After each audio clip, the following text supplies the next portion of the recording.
Antoni Gaudi was a Barcelona-based Spanish architect whose free-flowing works were greatly influenced by nature. Antoni Gaudi was born in Catalonia on the Mediterranean coast of Spain on June 25, 1852. He showed an early interest in architecture, and down the line he went on to study in Barcelona, which was Spain's most modern city at the time. Now, I'm sure a lot of you have heard the term Gaudi being used when referring to something or someone, the way they dress. Well, once we take a look at Gaudi's style, you may be able to understand what they mean when they refer to something as being gaudy. After Gaudi's studies were interrupted by military service, he graduated from the Provincial School of Architecture in 1878. This school is now called the Barcelona School of Architecture, and it is still around today. Upon graduation, Gaudi initially worked in the artistic vein of his Victorian predecessors, but he soon developed his style, his very own style. He composed works with juxtapositions of geometric masses and animating the surfaces with patterned brick or stone, bright ceramic tiles, and floral or even reptilian metalwork.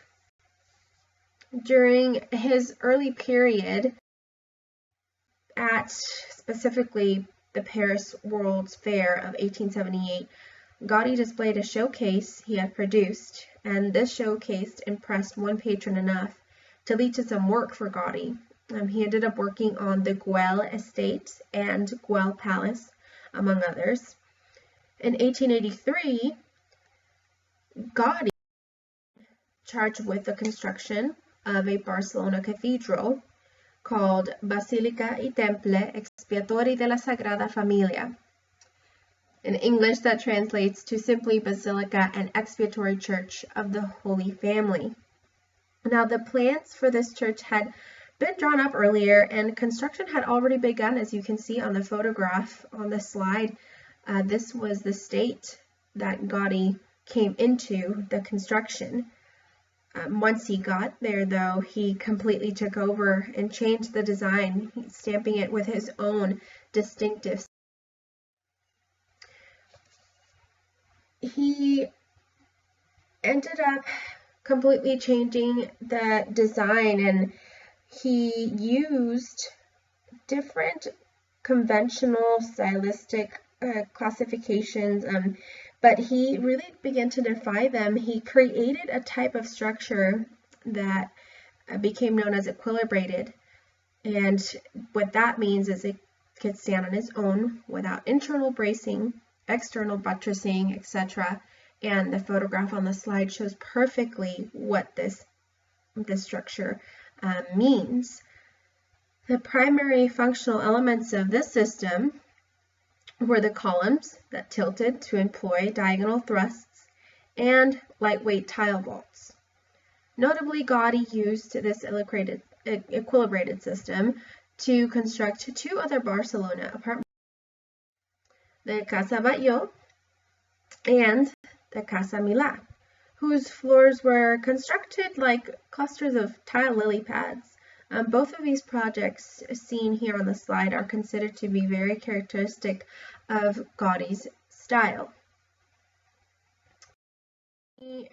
After 1910, Gaudi ended up abandoning pretty much all other works to focus solely on the Sagrada Familia, which he had begun in 1883.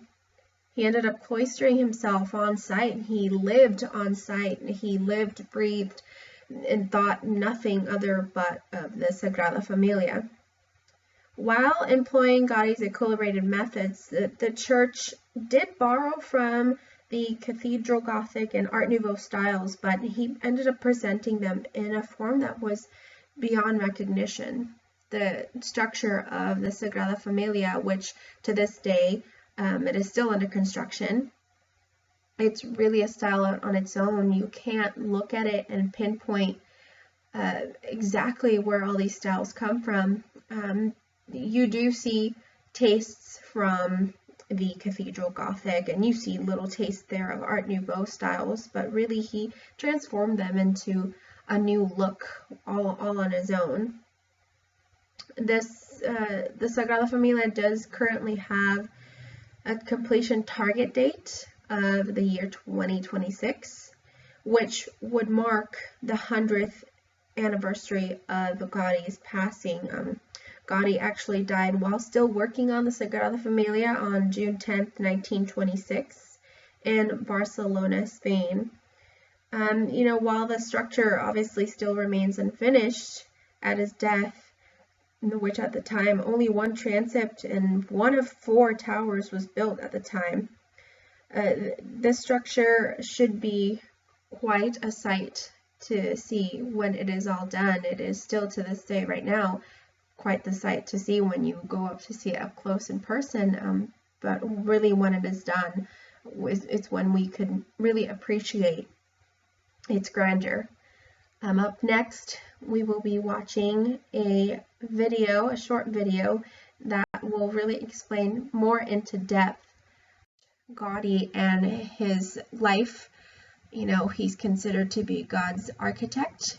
Sagrada Familia really is a glorious vision, and we will be able to see how it is that to this day, so many decades after his death, that construction is still being able to continue because of the things that he left behind to help construction still move along.